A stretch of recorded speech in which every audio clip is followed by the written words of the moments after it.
So in this this is question number 3 of exercise number 13.1, and the question is, a marble tiles measure 20 centimeter by 15 centimeter. How many tile will be required to cover a wall of size 5 metre by 3 centimetre? ठीक है, इसका मतलब क्या है ये question का कि ये एक वॉल के बारे में बात कर रहे हैं और आपको बताया गया है कि वॉल की क्या मेजरमेंट्स है. उसकी लेंथ 20 सेंटीमीटर है, उसका लेंथ 20 सेंटीमीटर है और ब्रेथ 15 सेंटीमीटर है. अगर ये टाइल्स है, ये आपकी अगर वॉल है तो यहाँ पे इसका लेंथ है 20 सेंटीमीटर और ब्रेथ है 15 सेंटीमीटर. ठीक है, इसके अलावा आपको बोला गया है कि आपके पास जो वॉल में लगाने के लिए टाइल्स है, ठीक है, ये तो वॉल है आपकी. अब जो आपके पास टाइल्स है वो एक टाइल का जो मेजरमेंट है 5/3 है, मतलब एक की लेंथ जो है वो 5 है और ब्रेथ जो है वो 3 है. तो ऐसी कितनी टाइल्स लगेंगी इस पूरी वॉल को कवर करने के लिए, ये आपको फाइंड आउट करना है. अभी अगर आप ये फाइंड आउट कर लो कि ये वॉल का कितना एरिया है, ठीक है, जैसे ये वॉल का जितना भी एरिया आता है और इस टाइल का कितना एरिया है, ठीक है, मतलब ये टाइल कितने एरिया में फिक्स हो रही है. तो अगर एक बार आपको वॉल का एरिया पता चल गया तो आप उससे आपके टाइल्स के एरिया को डिवाइड कर दोगे तो आपको पता चल जाएगा कि कितने नंबर ऑफ टाइल्स लगेंगे. See, I will tell you how to do that.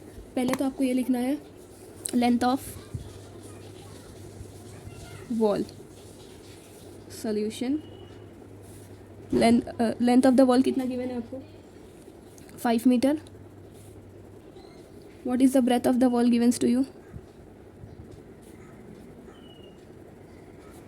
3 metre. ठीक है, अगर आपको एरिया फाइंड आउट करना है, एरिया ऑफ वॉल, तो वो क्या हो जाएगा?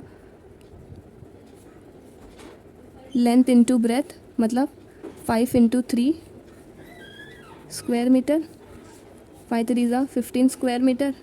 अब ये स्क्वायर में है, ठीक है, मीटर में सॉरी, तो आपको कन्वर्ट करना पड़ेगा उसे सेंटीमीटर में. अब आपको ये पता होना चाहिए that 1 metre square will be equal to 10,000 centimetre square. इसका मतलब क्या है? अगर मीटर से सेंटीमीटर में, अगर 1 मीटर स्क्वायर 10,000 सेंटीमीटर स्क्वायर के बराबर है.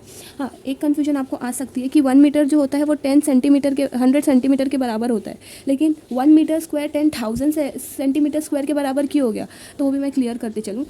क्योंकि 1 मीटर जो है वो आपका 100 सेंटीमीटर के बराबर होता है, राइट. वैसे ही 1 मीटर स्क्वायर में आपको 2 बार मल्टीप्लाई करना पड़ेगा. 1 1 1 ही हो जाएगा. वैसे 100 को भी आपको 2 बार मल्टीप्लाई करना पड़ेगा. 100 इंटू 100 सेंटीमीटर स्क्वायर. 100 इंटू 100 कितने जीरो है टोटल? आप अगर इसको मल्टीप्लाई भी करके देखोगे तो ये 10,000 ही आएगा. ठीक है, इसलिए यहाँ पे मैंने लिखा 1 metre square is equal to 10,000 centimetre square.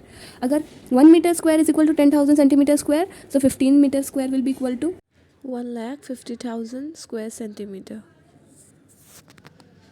ये याद रखो, जो भी नंबर है उसके आगे आपको कितने जीरोज ऐड करने हैं? 4 जीरो. और ये हो जाएगा स्क्वायर सेंटीमीटर. ये कन्वर्ट हो गया. इसके अलावा इतना आपका क्या लिया हुआ है?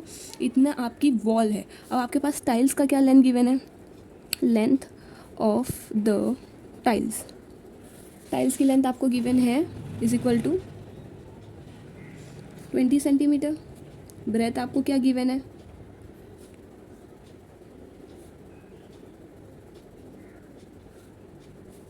15 सेंटीमीटर. अब आपको एरिया फाइंड आउट करना है. So area of marble tile is equal to length into breadth 20 into 15 square centimetre. Multiply करिए. 0 5 2 5 2 10 0 1 कैरी 2 1 2 300 सेंटीमीटर स्क्वायर. ठीक है, आपका एरिया क्या आया है टाइल्स का? 300 सेंटीमीटर स्क्वायर. अब इसके अलावा आपको कितनी टाइल्स ने कितनी जगह ली है, एक टाइल्स ने ये पता चल गया. और आपके पास वॉल का क्या मेजरमेंट है, पूरे वॉल ने कितना एरिया लिया ये भी आपको पता चल गया. बस आपको क्या फाइंड आउट करना है? अब आपको ये फाइंड आउट करना है कि कितने टाइल्स लगेंगे.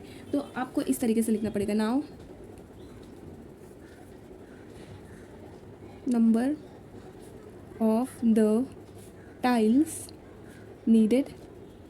कैसे पता चलेगा? एरिया ऑफ वॉल से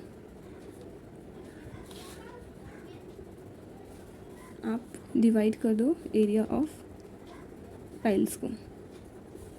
ठीक है, इसका मतलब हो गया 150,000 डिवाइडेड बाय 300. यही आपको एरिया दिया था. 2 0 कट हो गया.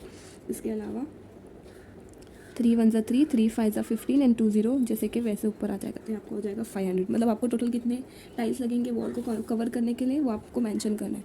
Hence 500 tiles will be required to cover the wall?